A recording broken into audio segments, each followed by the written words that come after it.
CA inter सितंबर 24 के students के लिए आज हम एनालिसिस करने वाले हैं एफएमएसएम की सर्टिफाइड कॉपी को कि आपको क्या-क्या चीजें ध्यान में रखना है लिखने में और कैसे आप मार्क्स को इंप्रूव कर सकते हो। So let's begin. शुरुआत करते हैं। एक और चीज आपको ध्यान में रखना है कि भैया आप टेलीग्राम चैनल को ज्वाइन कर लीजिए, क्योंकि टेलीग्राम चैनल पे important topics, paper pattern, paper prediction, काफी सारी चीजें आपको मिलने वाली है डे बिफोर एग्जाम, तो उसे आप जरूर से ज्वाइन कर लीजिएगा।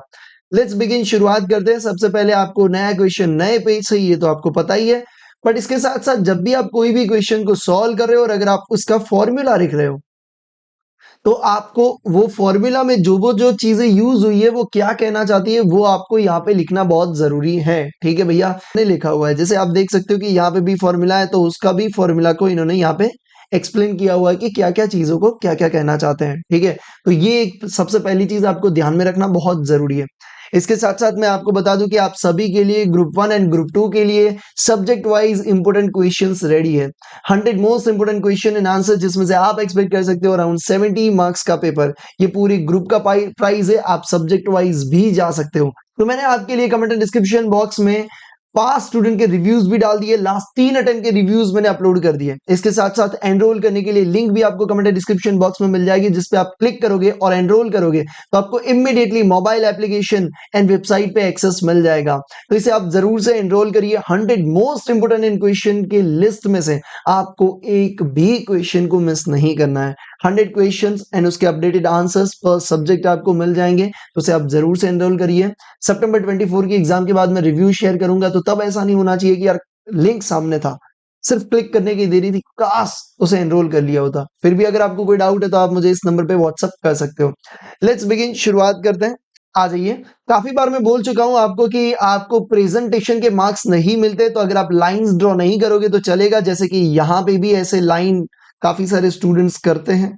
ठीक है, ऐसे ऐसे करके फिर इस तरीके से प्रेजेंटेशन में काफी टाइम निकाल देते हैं और फिर पेपर कंप्लीट नहीं होता।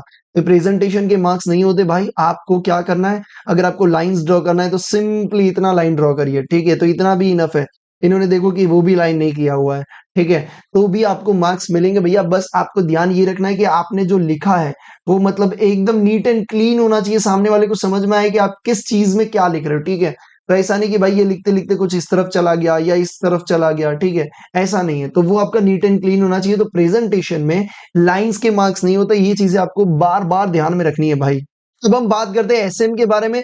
देखो एसएम में यहाँ पे जो क्वेश्चन पूछा हुआ है, तो सबसे पहले उस टॉपिक को उन्होंने समझाया हुआ है। ठीक है, फिर उसका इंपोर्टेंस पूछा है तो वो उसका हेडिंग डाल के अलग से समझाया हुआ है, एंड उसके बाद टाइप्स ऑफ द चैनल्स दिया हुआ है। तो इन्होंने क्या किया, सबसे पहले तीनों का नाम लिख दिया है और उसके बाद उसको डिटेल में समझाया हुआ है। तो इस तरीके से आप जरूर से कर सकते हो कि भैया आप जो पूछा हुआ है, जैसे कि ये 3 चैनल पूछा है तो उन्होंने 3 टाइप्स ऑफ द चैनल उन्होंने पहले नाम लिख दिया और उसके बाद उन्होंने डिटेल में समझाया हुआ है। तो इस तरीके से आपको अच्छी तरीके से neat and clean and presentation इस तरीके से आपको करना रहेगा।